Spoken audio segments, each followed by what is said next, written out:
Bonjour René Souchon. Bonjour.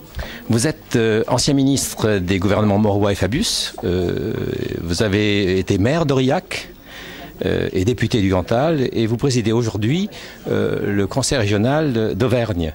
Vous participez au 7e forum ruralitique à Aurillac. Quel est selon vous l'intérêt d'un tel événement? C'est un intérêt majeur, surtout au moment où on perçoit l'importance du numérique comme un élément de reconstruction de l'Europe et de la France. Et il est évident que mettre les zones rurales, les zones de montagne au cœur de la réflexion est essentiel. Parce qu'il ne faut laisser personne de côté dans le déploiement des infrastructures de très haut débit et mieux encore sur les usages du très haut débit. Donc c'est bien que ce forum ruralitique se développe année après année. Et j'ai toujours été là, présent, et la région soutient activement la manifestation en étant heureux de voir qu'elle prend de plus en plus d'importance. La crise est là. Serge Pilisser, président organisateur de Ruralitique, affirmait récemment qu'elle est une opportunité pour repenser l'économie en partant du local et du numérique. Partagez-vous cette opinion? Oui, tout à fait, parce que on a voulu, dans un pays hyper centralisé, tout faire partir de Paris. Et on s'aperçoit, et le gouvernement actuel en a une conscience aiguë, que ça ne marche pas. Nous étions, pas plus tard qu'hier, nous, présidents de région, dans une réunion de travail avec le président de la République et le Premier ministre, on préfigure ce qui va se passer en matière de décentralisation. Les régions sont au cœur de la restructuration économique, du développement économique et de l'aménagement du territoire. Elles vont être au cœur, parce qu'elles n'y étaient pas jusqu'à présent. Et donc, on va pouvoir tirer la meilleure partie du potentiel du local, qui est considérable. J'évoquais tout à l'heure les atouts de la zone de montagne, des zones de montagne. On a toujours pensé jusqu'à présent les handicaps. En disant, on est pauvre, on est en altitude, et le climat est mauvais, il n'y a pas assez de soleil, il faut nous donner les moyens. Bon, évidemment, ça ne marche jamais. Tandis qu'aujourd'hui, on peut dire la zone rurale en général, les zones de montagne en particulier, ont des atouts exceptionnels qui servent la société. Je prends l'eau par exemple. D'où elle vient l'eau? Elle vient des zones de montagne. Vous êtes ici en région Auvergne où il y a une multitude de sources minérales. Eh bien, cette eau est mise en bouteille. Quelques opérateurs en profitent, mais les territoires n'en profitent pas. Il n'y a pas de retour. La forêt, qui couvre 25 à 30% du territoire de nos zones de montagne, qui est un réservoir de biodiversité exceptionnel, qui est un élément majeur pour atteindre les objectifs que le monde se fixe, que l'Europe se fixe, que la France se fixe, elle est en montagne. Elle est dans les zones rurales. Eh bien, ces atouts, pour les développer, il faut utiliser à plein l'arrivée du numérique. Il faut que les infrastructures numériques arrivent pour que les usages puissent se développer, qu'on puisse entreprendre n'importe où sur le territoire et à partir de là, valoriser le potentiel existant. Et c'est aujourd'hui, dans cette période de crise, qui est une crise structurelle, une crise d'organisation du système, on voit bien l'importance de tout ça. En 2009, l'Auvergne a reçu le prix Régiostar 2010 parce qu'elle devenait la première région intégralement couverte en haut débit. Votre objectif aujourd'hui, c'est de couvrir l'ensemble du territoire en THD. Pourquoi et comment?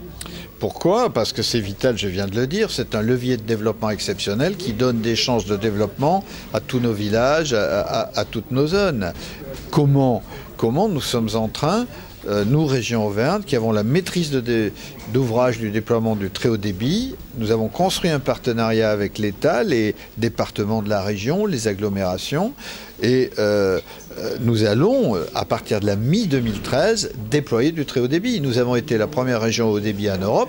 J'espère qu'on sera la première région très haut débit en France à minima et en Europe probablement. Et notre objectif, c'est la fibre optique au domicile à l'horizon 2025, avec toutes les étapes intermédiaires et toutes les technologies alternatives. Et en même temps, on travaille sur les usages. Donc les usages, ici, dans ces zones à faible densité de population, tournent autour de l'AI éducation, de l'AI santé, pour ne parler des services publics. On ramène les services au public avec une qualité bien meilleure que celle qui pouvait exister dans tout l'espace rural, ne serait-ce qu'avec un point visio public. Alors je vais rappeler que vous avez été conseiller d'orientation psychologue, que vous avez été directeur de CIO. Vous ne pouvez donc pas être insensible aux 150 000 jeunes qui quittent le système éducatif sans qualification professionnelle aujourd'hui. Pensez-vous que le numérique, dans une école refondée, peut contribuer à régler ce problème? J'en suis étroitement convaincu, oui, bien sûr, et nous multiplions les expérimentations dans ce domaine, parce que je pense qu'aujourd'hui, beaucoup de jeunes qui se sentent largués par le système scolaire le sont par inadaptation des moyens pédagogiques mis en œuvre. Et justement, avec la ministre, nous réfléchissons avec la ministre Fleur Pellerin à des expérimentations que nous pourrions conduire avec des populations très défavorisées. On va y réfléchir avec les emplois d'avenir, on y est dessus, hein, parce que nous pensons que ces jeunes qui parfois maîtrisent très mal la lecture, encore plus mal les 4 opérations, en tout cas bref, ce qui est notre langage de société, maîtrisent parfaitement leur smartphone et donc à partir de là, nous pouvons innover profondément et les raccrocher. On le fait avec les écoles de la deuxième chance. Dans les écoles de la deuxième chance, la pédagogie est basée sur l'informatique, sur le numérique, sur des logiciels adaptés. Les jeunes peuvent travailler chez eux le soir quand ils veulent avec des outils dont ils ont l'habitude. Et des outils qui ne leur font pas peur, au contraire qu'ils assimilent. Il y a une révolution pédagogique qu'il faut impulser. Nous y travaillons les uns et les autres. Et en Auvergne, nous multiplions les expérimentations de ressources numériques. J'aime pas le terme de manuel numérique, qui est inadapté, parce que manuel numérique, ça veut dire qu'on prend le manuel papier et qu'on le met en numérique. Non, ce sont des ressources numériques. Et les ressources numériques, il faut les référencer bien sûr et les mettre à disposition des enseignants. Elles sont considérables, elles sont inimaginables même dans leur amplitude, et à partir de là former les enseignants à les utiliser, à les rechercher, et on va s'apercevoir qu'on aura beaucoup plus de réussite à l'école qu'on en a aujourd'hui. Encore une fois, il faut donner aux jeunes ce qui est leur environnement de vie quotidienne. Et leur environnement de vie quotidienne, c'est avec le smartphone, avec l'ordinateur, le numérique. Alors pourtant aujourd'hui, des difficultés apparaissent. Les enseignants n'ont pas reçu de formation. Ils s'interrogent beaucoup et en nombre sur les difficultés que cela peut induire dans leur action pédagogique. Vous dites que le numérique constitue un potentiel extraordinaire pour faire évoluer une pratique pédagogique. Est-ce que c'est un travail d'abord de formation? Est-ce que c'est pas un problème de culture? Comment abordez-vous ce problème? Il faut l'aborder de différentes façons. Parce qu'il y a un problème de génération. Il n'est pas évident qu'un professeur à la veille de la retraite qui n'est pas familier de ces technologies puisse s'y mettre. Il y a toutes les nouvelles générations, elles sont comme les élèves qui vont former. Elles sont parfaitement au fait. Donc il leur faut un minimum de formation et puis ça va marcher. Ça va prendre un peu de temps, ça va marcher. Et donc il faut aussi que l'éducation nationale, à travers ses profs volontaires, à travers ses inspecteurs pédagogiques, puisse impulser l'innovation, la mettre à disposition. Et ensuite il y a la valeur d'exemple qui joue. Dans un lycée, dans un collège, vous avez les jeunes profs qui s'y mettent, et comme on va créer de la mutualisation, on va créer du travail en synergie, du travail en réseau, ils vont entraîner autour d'eux, on le constate d'ailleurs tous les jours, un certain nombre de professeurs qui se sentiraient un peu seuls et qui parfois sur les méthodes classiques travaillent tout seuls, alors que là on va travailler en commun, par la force des choses, puisque les ressources pédagogiques sont numérisées, mutualisées à l'échelle non pas même d'un lycée, à l'échelle de la France. Donc, et puis peut-être plus demain. Dans vos visites d'établissement, et vous avez parlé d'une visite dans un des lycées du Cantal, je crois, hier. Lycée Émile Duclos ce matin, là, tout à l'heure. Oui. Avez-vous le sentiment que le regard des enseignants montre un nouvel espoir dans l'éducation? Ça dépend de quels enseignants.